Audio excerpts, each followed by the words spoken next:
2022. This is the NTV ABSA Post-Budget Breakfast Dialogue 2022, and it is under the theme, is the 2022-2023 national budget responsive to economic recovery and growth? And that's a question mark. My name is Priscilla Regina Naloga, and I am your host this morning. Welcome to NTV Uganda. Thank you so much for tuning in for this live broadcast. And we would like to give a special thank you to our partners, ABSA Bank Uganda. We are going to be having this program moderated by Dr. Fred Muhumuza. Now, I just want to give you a rundown of our program.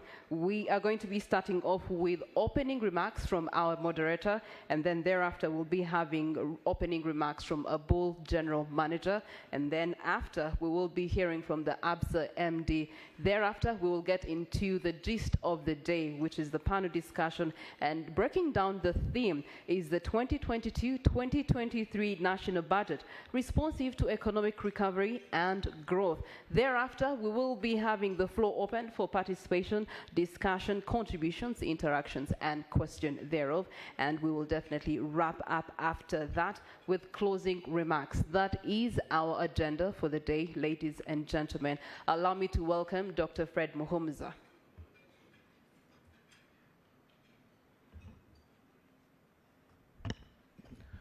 Good morning, viewers out there and those in the room, and once again want to appreciate ABSA for the partnership and all of you out there. And this is going to be a conversation about the future, not the past. The budget is already now with us, just waiting a few more days to be rolled out. So we want to see what again lies ahead on the budget that was set out, and that's what we're going to be having a conversation about this morning. Coming in here for the first time, I paid 6,000 for fuel. But that is just part of the story. The other part of the story, it wasn't even easy to find that fuel. So are we getting a double problem of the price and the quantity? Is the conversation we're going to have, because this budget is going to be implemented in that moment, and while we were sleeping, the Americans decided to raise their rate. And when they raise their rate, things happen here. ABSA is going to help us understand all these kinds of things. So this is going to be a very interesting conversation, not just to watch. Why don't we, Priscilla, where have you gone? You need to come and do the protocols, otherwise I'll start my session. Thank you. Thank you so much, Dr. Fred Muhumuza. Now we'll have opening remarks from the General Manager for a Bull.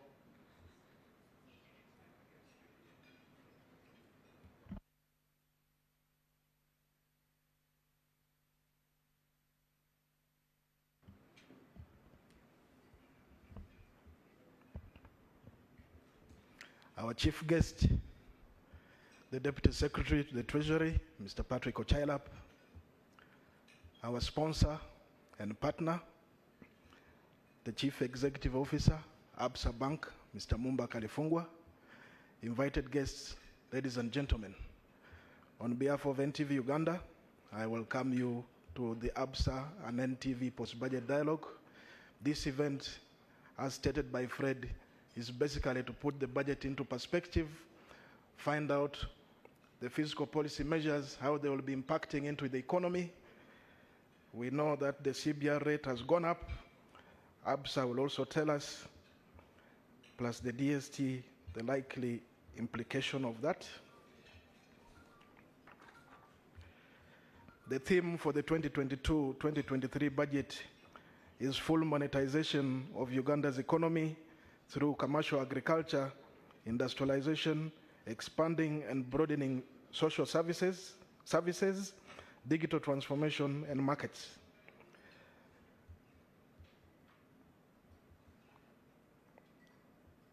We all know that the world has been ravaged by the COVID pandemic. Economic growth has been stifled in the past. Previous budgets have been skewed towards addressing the recovery in the COVID era, and now the post-COVID era. We know that the households who are involved in agriculture are still in subsistence agriculture. We've had government talk about the parish development model. We do not know whether the PDM will be able to enable the country achieve the desired socio-economic transformation, because we are yet to know how it will be implemented. Mr. DST, we hope to hear from you on the rising prices of commodities. We've seen inflation go up. We are not sure whether the budget is tailored to cushion Ugandans from the shocks that we are seeing. Globally, we see world prices going up in fuel and many others. This, I will leave it for the experts to come and tell us more. It is therefore my pleasure to invite the Chief Executive Officer, who is our chief sponsor for this event and partner, Mr. Mumba Kalifungwa, to come and give his remarks. Thank you.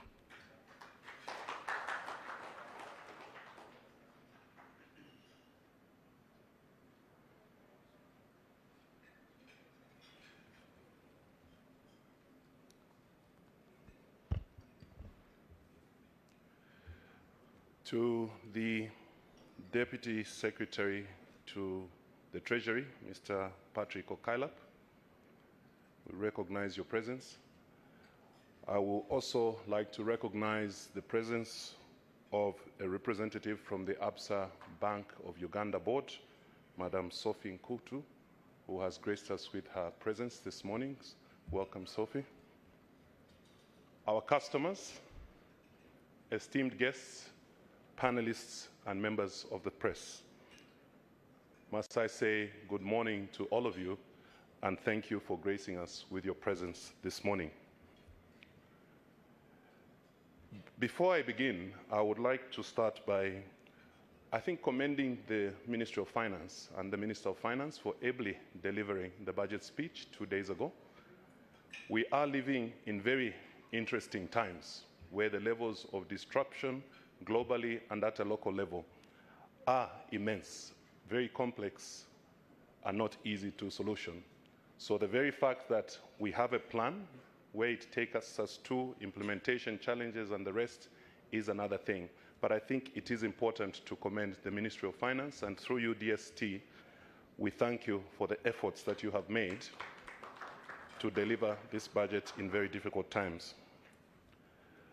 Once again, I'd like to thank you all for making it on time to participate in today's ABSA NTV post-budget discussion. We intend to have a conversation around the 2022/23 budget and how it will support economic recovery and growth. As Johnson mentioned in his opening remarks, as we were sleeping last night, the Fed increased interest rates by 75 basis points.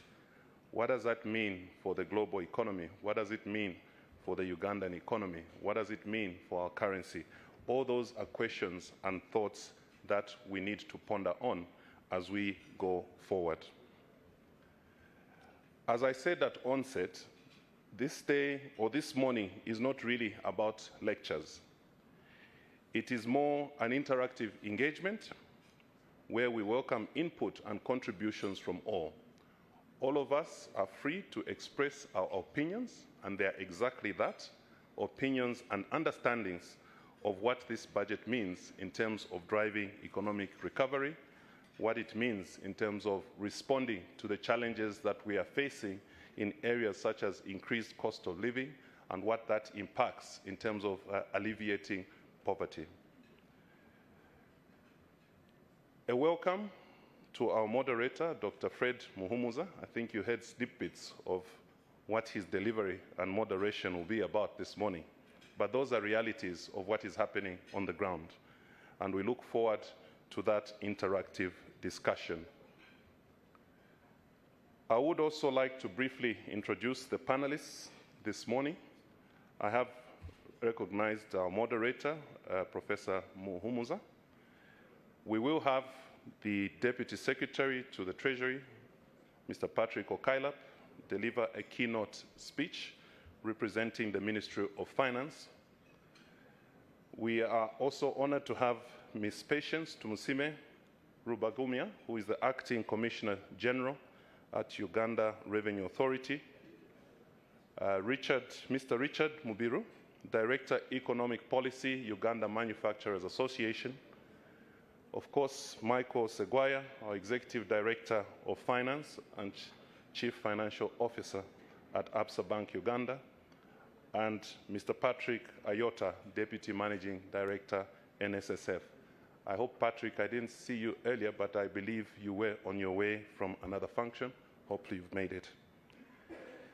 The new fiscal year kicks off amidst tumultuous times, as we all feel the pinch of the current economic environment.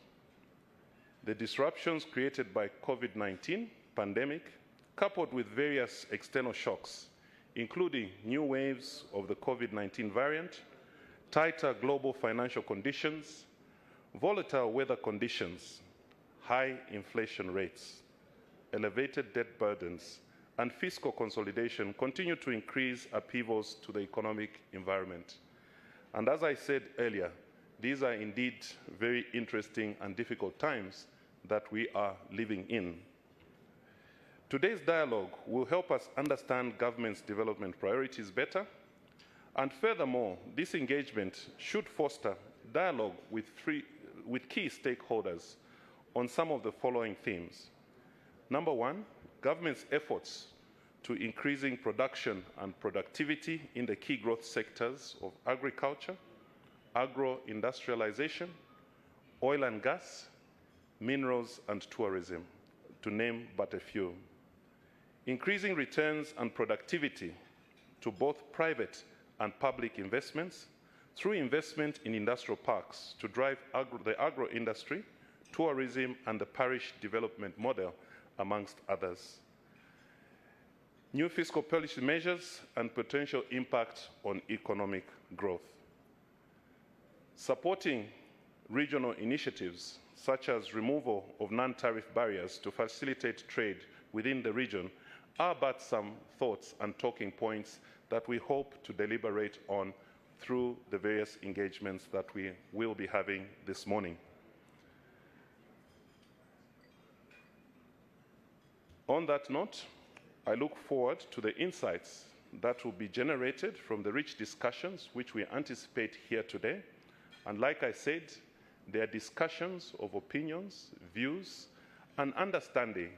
And we do have the privilege of having the DST sit out throughout the session, because the intention is to thoroughly analyze and respond to any thoughts and questions that there may be around what causes the optimism around recovery from the budget that has been presented.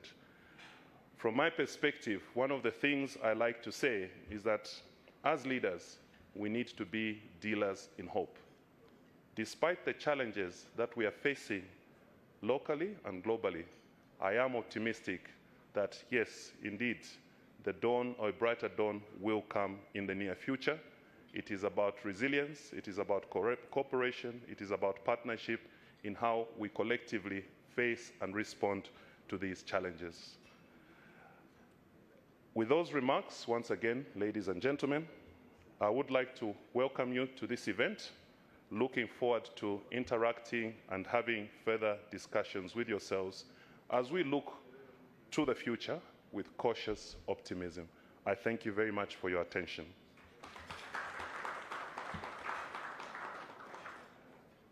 At this juncture, I have the honor of inviting to the stage the Deputy Secretary to the Treasury, Mr. Patrick Okailap, who is a development economist by training.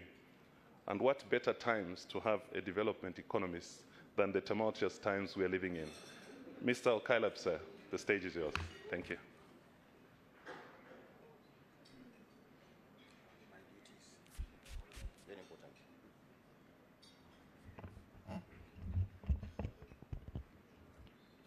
Thank you very much indeed for that brief exposure to the topic we're going to have dialogue on this morning.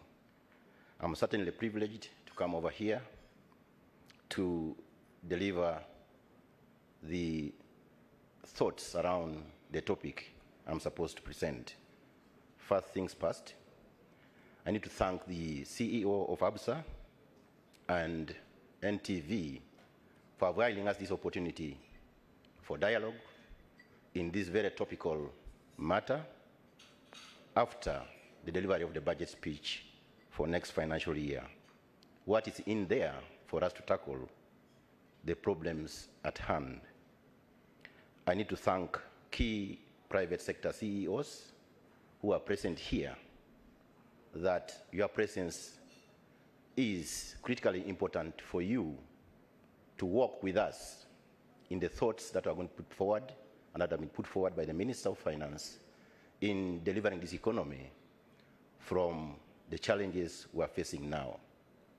I also want to thank the civil society who are present here and the researchers who are here, because your input into our discussions will further inform the wider public about what we need to galvanize ourselves around in order to deliver on the policy pronouncements and actions that government has put in place. Government is but a pointer of the direction that we think will deliver us from these challenges. I'll now go straight into the topic that has been given. That is the budget for next financial year responsive, first, to recovery, and second, sustain the growth that's necessary for this economy to withstand current and future challenges in a sustainable manner. I do not want to repeat the whole entire budget, but I want to pick key things when I got this topic that I think will be very useful for this dialogue. The budget for next financial year certainly is anchored on the NDP, which aims at increasing household incomes and improving the quality of life of Ugandans. And I think the biggest part of the focus is transformation of the remaining 39% of the households from subsistence economy into the money economy. And that's clearly anchored in NDP 3 from pages 204 onwards. You'll refer to by consulting our website where that NDP is posted. We are also striving in implementing this NDP to industrialize our economy in order to create inclusive growth, employment, and create wealth for the wider public in Uganda. The economic policy framework next financial year is aimed at restoring economic activity to pre-pandemic levels, and even where possible, we never know, we may get surprises if we do some things faster than what we thought. It could even exceed the pre-pandemic levels if we achieve that. And equally, accelerate the pace of socio-economic transformation without compromising fiscal policy and debt sustainability. Therefore, the key anchors for next financial year will be revenue collection, enhancing the revenue collection, and if you saw from the numbers that are coming through, the collections from URA are projected to be up by about 3 trillion, from 20 trillion this coming the current financial year to about 23.7 trillion next financial year. That's about 59% of our expenditures next financial year. Revenue is quite critical, but you need to underscore the fact that in the policy pronouncement by the minister, there are no new taxes that are levied on enterprises or individuals next financial year. Rather, there is emphasis on improvement of the revenue administration and automation of revenue systems in order to collect what's currently uncollected. And this could include, among others, the digital stamps, whose coverage has been increased in order to widen the tax base. The electronic receipt system. I'm happy when I go to some supermarkets these days. I occasionally go to supermarkets as well to check on the price of, unfortunately there is no cassava in the supermarkets. I didn't see some. The prices of some of the commodities which are there, which are consumed. And you find digital stamp, I say tick. on soap, there is all of these things are there. And by the time I get out, I normally check on the receipt. You find real time how much revenue has gone from that receipt of mine to URA. So I equally contribute, and I see that these systems work.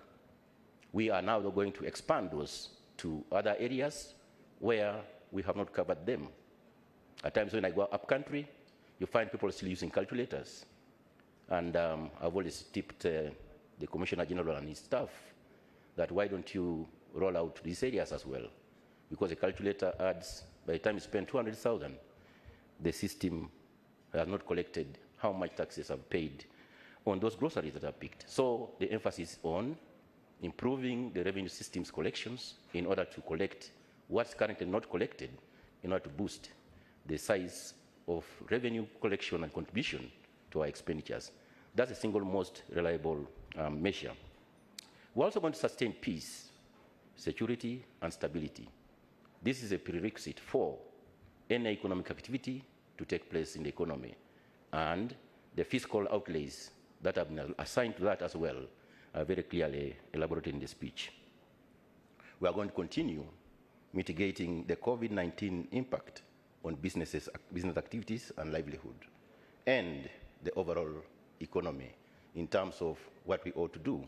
I'll go in a second to the fiscal outlays that are available for next financial year, which I think government thought through as the salvation to these monsters that we are facing. We are, finally but not least, going to speed up socio-economic transformation and wealth and job creation through implementation of the parish development model, among others. This I'll elaborate shortly in detail. But first, let's look at the fiscal aspects, because a budget essentially is the estimate of revenue that we expect to get at the beginning of the financial year and how we're going to spend it. The how part of spending it is one need to pay attention to, so that we assess whether or not it will address exactly what we set out to do in order to achieve the objectives that have highlighted key priorities. So we need to pay attention to this resource allocation in order to track where we are going and how we are going there, and whether or not at the end of the financial year, next year, when you're assessing us, we are actually on the spot with respect to what we set out to do with the money that we are going to collect. The good news is, from the results of the opening of the economy, we see that the economy grew to a GDP size of 162, is projected to grow to 162 trillion this financial year, at the end of this financial year, up from a GDP size of about 146 trillion last financial year. And the good news is also that the services sector contribution to the GDP is forecast to be about 41.5% contribution to GDP. I'm giving you the pointers of where the growth is going to come from and what we're going to do in order to sustain that growth next financial year, and therefore the direction of the fiscal policy assessment and allocation. Industry estimated to grow by 26.8% at the end of this financial year. And agriculture is also expected to contribute about 24.1%, and so on and so forth. The details are in the background to the budget, which I think I've told my staff to carry some of them here. If they don't, I'll be able to then circulate it a little later. So you can see between those three sectors alone, the contribution to GDP this financial year is estimated to be about 80% and above of these three sectors only. It won't surprise you that the services sector by far contributed the largest part of growth this financial year, because of what we know during the lockdown. The internet and the communication area played a key role in sustaining some activity in the economy, not only in Uganda, but worldwide. It also had an element of the banking sector. I saw some of your balance sheets. I normally read through the newspapers because I don't sit in your boards, but you are kind enough to publish the results of your performance, which show, despite those closures and businesses suffering, you see an upward trend in terms of the profit growth. Of course, the NPLs for banking somehow were hit because of the measures that were put in place. And thank you very much for cooperating with the central bank in terms of the rescheduling, which is a bit of postponing the problem, but I think it helped the businesses slightly survive for the next thing. But let me go to the fiscal response to what we think will help us certainly respond to the crisis. We are going to continue supporting the various trades in the economy under the famous Myoga scheme with about 100 billion. These are the various trades that mainly in urban centers, which the villagers and the village people may not be able to access, but they get organized, quite a number of them, and I think the list is quite long, about 17 of them, Myoga groups that are benefiting from these monies, and we expect to continue with that. We are going to continue with microcredit to the SACCOs. For example, there are a number of financial outlays in the Microfinance Support Center and supporting quite a number of the SACCOs in this economy. That too will continue in the next financial year. We put in place in the heat of COVID, there are businesses which were affected. They were operating before COVID, but somehow their working capital or their capital was almost erased. These two, we worked together with the banking sector and the central bank and designed a system of 100 billion from government and 100 billion from the banking sector, altogether 200 billion. We are discussing why I think it's moving slower than we expected, but I think this will remain in our books for us to finance next financial year in order to deal with those, revamping those enterprises which either near collapse during COVID or actually literally collapsed, or they need some capital for them to reawaken their skills. The good thing with that category is that they may not qualify for a Myoga, they don't qualify for micro, but they qualify for small businesses. They are kiosks, nursery schools, etc., etc. So if we gave them that incentive, then we should be able to awaken them back into the productive aspect of the economy, and that's a stimulus package that we think will help those micro and small enterprises to come up from the torture of the COVID pandemic. For the medium and large-scale businesses, you saw from the budget speech that there's about 636 billion to support them. And we want to cover all categories of these businesses so that we look at the entire spectrum of the business activity in the economy and see how best we respond to the challenges they faced during the COVID, and also how to awaken them back to the track of production and gainful employment. The agriculture credit facility has been doing wonders. In fact, when we started about 10 years ago, or thereabout, we started with a capital base of about 20 billion, and the commercial banks matched it with another 20 billion. I'm happy to inform you, as we stand today, that scheme has generated close to a capital base of 627 billion. It's no mean achievement over the period under which SCF has been operating. I only urge the participating financial institutions to further enhance the participation along that, together with, of course, our small business stimulus package of 200 billion.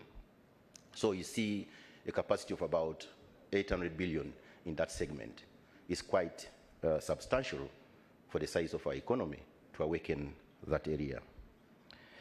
The ministry has recently also negotiated, and I saw in the headline, the New Vision, a grant. I think this is the first time the World Bank has given us a grant of that amount of money, 217 billion, which is about 800 billion Uganda shillings, for women enterprises, because we know women certainly play a key role in this economy, and their businesses by far demonstrate a high degree of success, and we need to then tap into that. The women are there, they're Ugandans, and they have demonstrated agility and skill to generate income, and not only that, pay attention to business success. And it's proven, it's not me who did the research, but researchers can confirm that. So, a thought through in order to support women enterprises to awaken them or to get them out of the COVID pandemic and even bring more into the production realm is actually something that we are pursuing, and we have already successfully obtained a grant of about 800 billion from the World Bank. That also will be available next financial year. We are further going to provide resources for a number of areas, and I'm about to come to the main anchor, which is the PDM, which is the full implementation of the parish development model as thought through in the NDP 3. And it's coming at a time that we are about to review, midterm review of the NDP. And we are starting this to see what we can do with respect to awakening the 39% of our households which are not yet in the money economy. So the full implementation of the parish development model with all the 7 pillars, because most people normally emphasize only one pillar, which is financial inclusion. Financial inclusion alone is 1,059 billion. What does government intend to do in this area is certainly to start the journey to improve the production and productivity of households, which hitherto have not been able to get the requisite inputs to increase the quantum of the output from their households in line with the zones that have been already identified of what does very well in which zone and what was missing for those households to awaken them so that they can buy inputs such as maybe fertilizers, they can buy inputs such as improved seed for planting, they can buy inputs or such as implements which are more modern than the hand hoe, for example, walking tractors or whatever, under their enterprise identified circles and cooperation arrangements at the village level, at the parish level. This is a very massive action to engage the whole country into the realm of production, first for their consumption, but most importantly for the market. And under the PDM, I said, under the 7 pillars of PDM, there is a pillar which is very relevant to this economy, which is agro-processing. Agro-processing is not part of the 1 trillion, no. Agro-processing and other associated pillars are going to bring in additional money of about 1.7 trillion into the parish development activity. Those are the ones which will help in minimizing the post-harvest losses, which in some cases are certainly very high, towards 35 to 40%, which is certainly unacceptable. What do?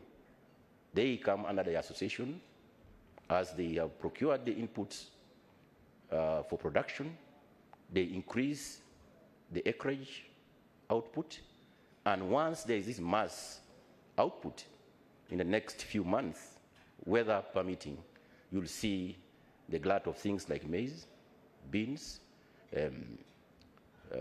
cattle, milk, etc., etc., going on in the economy. That is even before we fully put the money that we're putting across for inputs into the economy before we use the fertilizers, before we use aspects such as irrigation, mini irrigation schemes. So this increased output needs to be preserved, or the shelf life of those items need to be increased so that they live longer in order to have them access the market. The standards are equally improved in terms of post-harvest losses and the technologies which are there for post-harvest losses or harvesting produce in a very neat manner that does not make it prone to aflatoxins and other harmful ingredients. It's good for Ugandans equally to consume good quality items, and it's even more demanding for us to produce those items for the market, first within the country, and also the region. It's very important then, therefore, for us to have thought through the entire process of integrating all the 7 pillars of the parish development model into a parish. You see the whole of government operating in a parish. This, we think, has been the missing link in our development agenda, and it's very transformative if we implement the way it has been thought through. And I think if you heard the Right Honourable Speaker of Parliament announcing the whole of Parliament, because we want to start from the top, preaching the gospel of the parish development model, and they are going to be equipped with the essential elements and key messages that must be delivered to the parishes in order to galvanize support.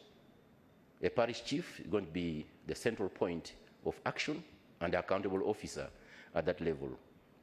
Formation of SACCOs is going to be central, and the Ministry of Trade and other organs of government are all going to be having a beehive activity. We had some money this financial year for implementation of the model, but it was decided then that let's prepare the parishes. Let's recruit the accounting officers, the parish chiefs, and that, I think, before the end of this month, will be accomplished in all the 10,600 parishes of this country. Of course, that's direct employment. So those people who are going to be employed, this thing, we're going to increase. And there were only about 4,000 parish chiefs, so there's addition of 5,000 people in the payroll on account of the parish development model. The agro-processing, as I said, agro-industrialization is having about 1.5 trillion into the parish development model and also the auxiliary activities. So once the produce is handled better, the next stage is the marketing, or perhaps adding value. And that's where then, through the rural electrification program, which is also another arm, not part of the 1.5, not part of the 1.0 for the parish development model, but is a government initiative to take power to the rural growth areas. These growth areas then, this power then becomes the center of activity. They put their grinding mills in line with the associations. They put there the stores for their storage of the produce in acceptable standards. They then use that as a mechanism for marketing what we have in a particular parish into the next level to supply industry, to supply schools, to supply hospitals, to supply our security forces with all this produce. And then, of course, penetrate the regional markets first with respect to things like beans, posho, beef and animal products, chicken, and so on and so forth. This also helps us if we achieve, which we are going to do, if I galvanize all of you to preach the gospel. It helps us to implement our policy of import substitution and export promotion. Import substitution of what? We are currently importing, of course, the wheat, which is now very rare, and the bread is very expensive, and on account of other supply disruptions and the war that all of us now know, and its effect on the largest producers of this item. I was having breakfast and I chatted with Dr. Mhumuza. I told him that, now, where is cassava? And I mean it because, not because the president said it. I like cassava boiled. I don't want cooking oil on my cassava. I want it. If there is no cassava, then I can eat my granuts. I've grown it also a few acres back home. I eat it and I become okay. I think I get oil, cooking oil from that one as well. I'm not campaigning Bidco. No. Bidco is also, can also go for the hotels and sophisticated people. And then somebody asked me, but now you are taking away the Chikomando people. Chikomando is going to go up. What are you going to do with these people? I said, maybe we should think of substitute products, which are now importing, like cooking oil. We have the eggs here. We have the chicken. We have the maize. We have the posho. We have the, why don't you make porridge now instead of some of these things? And then you eat, become satisfied, you have enough energy, and even avoid some of the non-communicable diseases, such as obesity and whatever that's created by this. Boil the eggs and eat them. We have them here. Or find alternative uses of those eggs and eat them. They may be cheaper even. It needs only water, boil, eat eggs. And then maybe for some time, as the price of international stabilizes, we shall reach a new equilibrium, and then you can go back to consume some of these things. I'm just giving that as a demonstration of the import substitution, thinking that must go into us. Unfortunately, Dr. Muhumuza, I cannot replace the fuel that has reached 6,000. I'll come back to that shortly. Yeah. So there is a policy of import substitution and export promotion. So out of the parish development model implementation, we shall generate that desired critical outputs in the desired standards, in the desired grading, to internally consume it, have sufficient quantities for us, and then export. The biggest thing that keeps me awake at night is erratic weather. If the good weather does not prevail, and we have, amid this crisis, a shortage of food, it's going to be massive. I don't want to think about it, but it keeps me, I normally wake up and then say, oh God, let the rain fall. And if it drizzles in the morning, I ring the village and say, has it drizzled there also? They say, no. And then I get more worried. Because we went through the pandemic, because partly, and the inflation, you know, the levels of inflation at that time were almost at their lowest, because aggregate demand, of course, came down, but people were eating. Most of the people who were in town actually ran to the villages and started producing from there.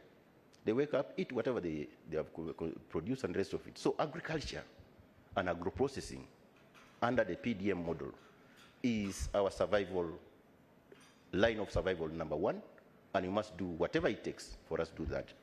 And then, because of erratic weather, then the next item then is how do we secure water? Because our biggest problem is drought. Floods are there when there's too much rain, but the biggest problem on our agricultural production and sustained production throughout the year is irrigation, mini irrigation schemes. Using the hot sun, capture it with solar panels, which I encourage the academia to start training our young people about the solar technologies, so that currently we're importing them, there are no taxes on them. But I think if we start now with our minerals, which are being discovered, to manufacture solar panels and batteries, it will be a very big revolution to add on to the agriculture productivity throughout the year, so that our people can be able to sink the water pumps, use the power of the sun, which is scorching, to pump out this water, irrigate, and then get the output. When the rains come, of course, you can now use less of that. So that is the direction we should be taking, and the budget is also emphasizing that. I've taken more time on PDM because this is what we think we should all galvanize ourselves onto, and then move forward with respect to improving that. With respect to the rising prices, unfortunately, the biggest cause of these rising prices is externally induced shocks. First, as a result of the subdued demand globally during the pandemic, and then all of a sudden, when Uganda opened, it was not only Uganda. Uganda's economy is one of the smallest economies in the world. Only $45 billion estimated for, $46 billion estimated for this financial year. But they are bigger economies.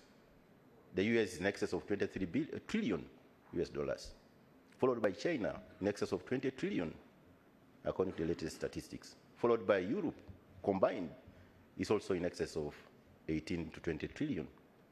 So compare those trillions with our billions, which is good for us because we're in a stage of development.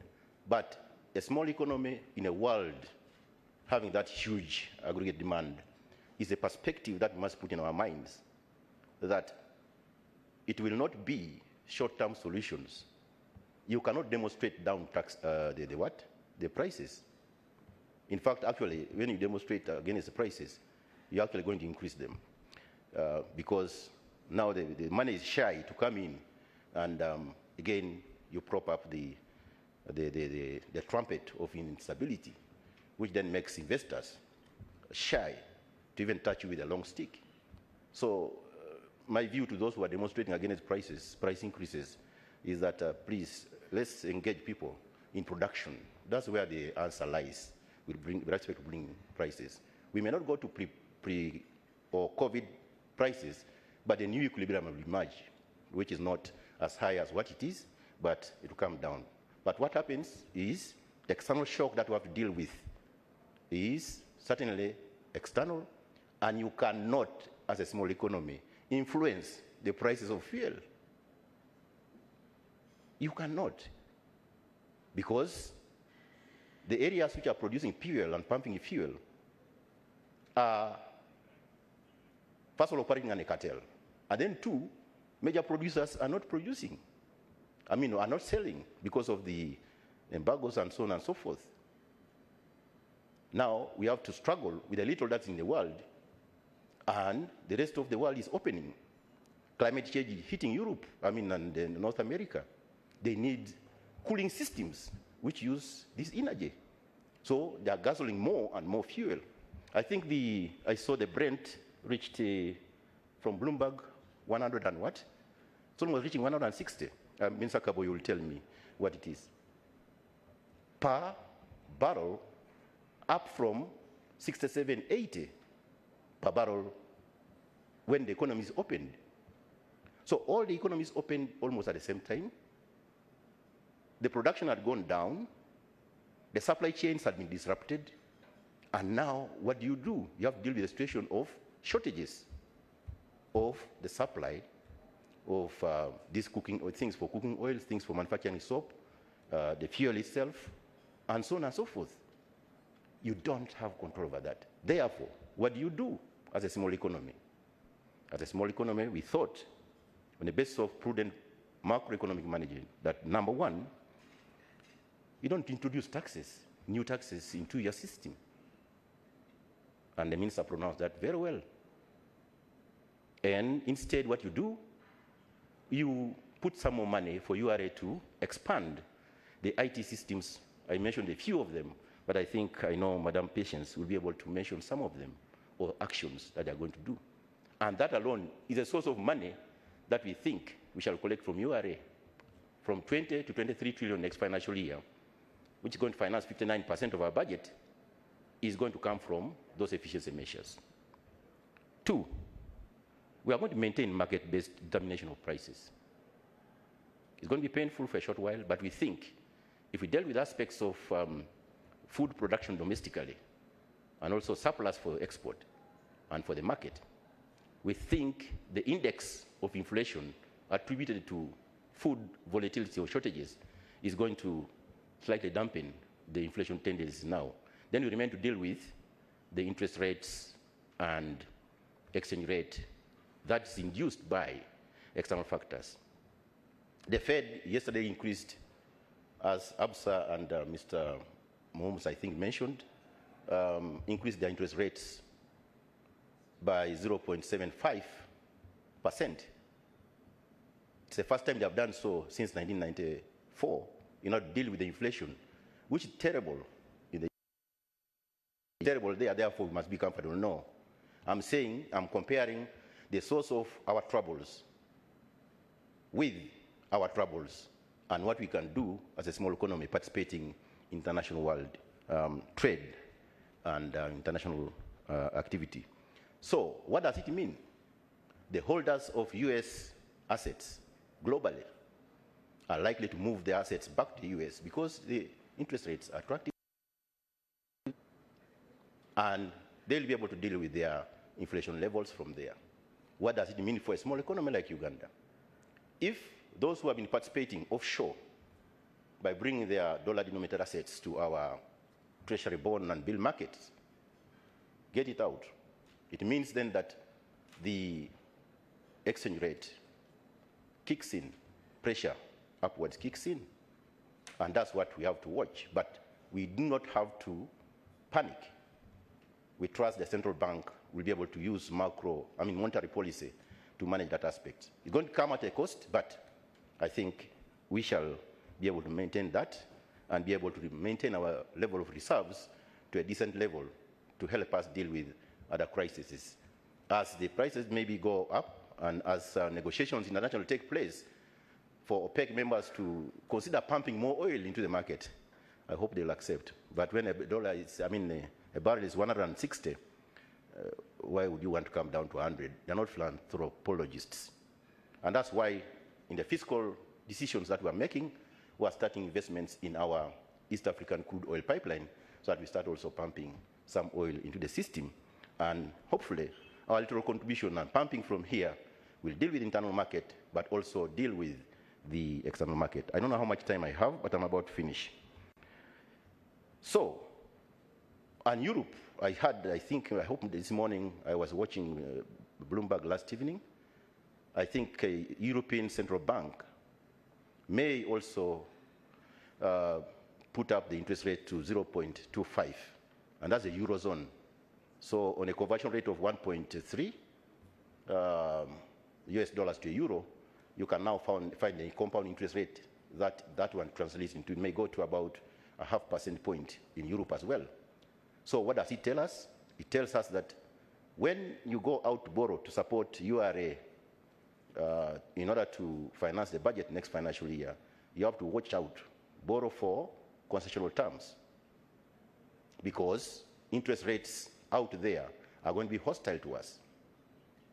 They are going to go up.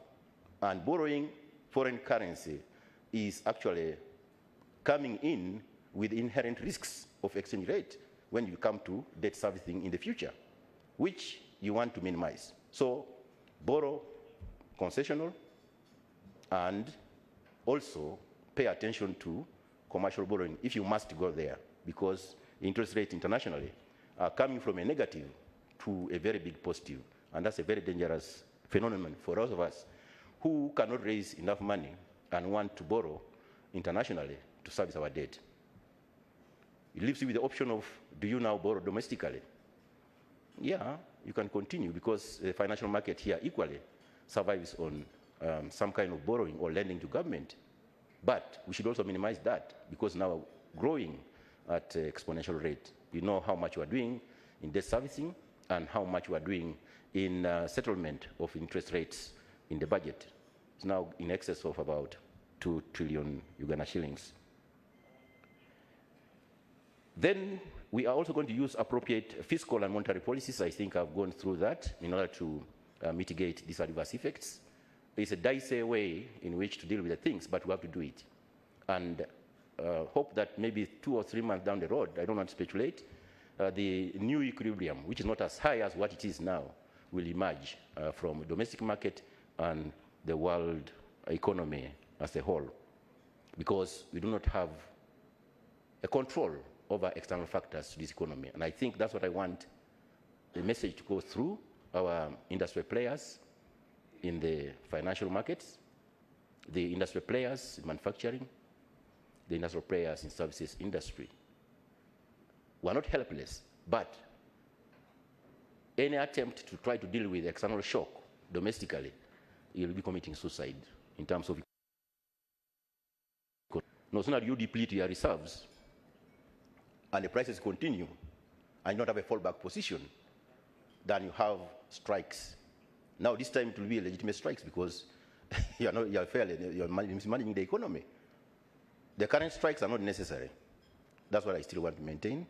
And if I had my way to advise those who are striking on prices, is that please, that energy should be spent on going to dig cassava and other items in the villages, and leave our youth in the centers to access a yoga and do business. Leave our youth in the villages to get engaged in agriculture, produce more, and have food to eat. You can't get food by demonstrating. You can't get, it doesn't make economic sense for you to demonstrate against prices when you have plenty and you have a solution at your hand. And the government has given you a solution to do that. So it's a waste of everybody's time to demonstrate. But that's the price of democracy and freedom of speech. Now, the fifth thing that we're doing on the fiscal side, of course, I mentioned, and I mentioned it, is maintaining peace, security, and stability. And I announced the amount of money there. We are going to continue enhancing investment in infrastructure to facilitate the processing of what we have under the PDM model and also other economic activities. And we shall be able to emphasize in implementing the parish model value addition and access to markets domestically and regionally. That's where the source of jobs will come from. Because direct jobs in agriculture will come on board.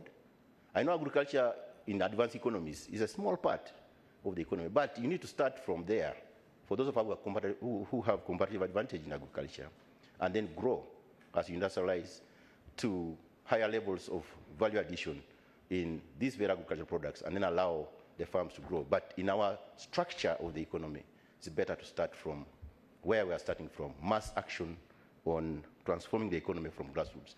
Direct employment comes there. As you add value, direct employment. As you innovate, you add more jobs. As you roll it out, jobs come on board. I told you should invest in innovation, technology development, and transfer. This is why I talked about all these kind of technologies that are available for us to quickly transform what we are producing domestically, including minerals, into value-added products in order to earn higher market value on the value chain of this production. But starting with agriculture, we have entered into the oil industry. And the oil industry, when it comes on board, becomes a new source of the size of the economy. And I think according to the preliminary estimates, about $2 billion per annum. So, but before we reach there, let's have agriculture prepared so that we don't fall into what the economists call Dutch disease. We have agriculture which is steady, fully integrated, right from grassroots to the markets. Then the oil economy kicks in just to add, and then use that oil money for infrastructure development, completing our SGRs and all those things that you want in terms of infrastructure development. Because oil revenues, as you know, the law commands us to use on infrastructure strictly, not recurrent expenditure. It's in the law, Public Finance and Management Act. We are also going to encourage digitization, and I think you know the source of growth this year and some years to come is going to be in this digitization. And sustainable environment management is also going to take about over 1 trillion. And that includes aspects that I mentioned, harnessing alternative sources of energy, harnessing irrigation equipment, and so on and so forth. We are going to enhance, of course, we're not forgetting the social services, health and education, water and sanitation, and all aspects that are supposed to be there. With respect to private sector, I think we have put there 197 billion to help. We are just merely helping the private sector. Private sector know what they are supposed to do, but in that, we are obliged as a government to give assistance in terms of supportive policy actions, institutional arrangements that are necessary for them to organize themselves better and be able to perform the activities better in terms of the environment as well as the facilities that are necessary for them, which they cannot provide in their own business operations. The enhancement of public sector efficiency, I think, touches on the improvements in Uganda Revenue Authority, touches on improvement of the rationalization of government ministries, etc., so that we don't have a bloated size of government in order to deal with our aspects of management of the economy. And finally, on the fiscal side, we are going to add certainly aspects of processing minerals to value-added proportions. The aeromagnetical survey of the country has been completed by the, apart from Karamoja, I think, I'll check whether Minister of Energy has finished that. Apart from Karamoja, the rest of the country is now fully surveyed, and we now know what is available where.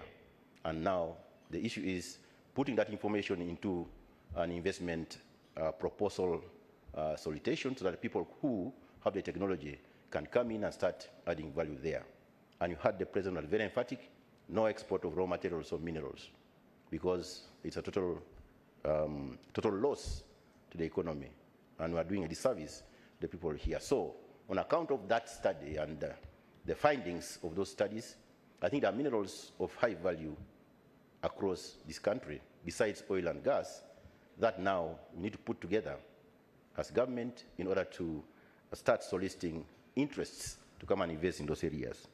So those are the key fiscal and monetary actions that we think this budget contains in order to deal with aspects of restoring economic activity to its pre-COVID levels, and also starting the journey for sustained economic growth in this economy.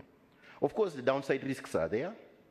If, for example, URA fails to collect the money, what do we do? And we must finance some of these activities. Of course, the bad part is you cut the expenditures. But what does it mean in terms of what you set out to achieve? Or do you come to the domestic market? Because the external market is very hostile. So all of us must galvanize ourselves as taxpayers to support at least the minimum that we have forecast URA to collect.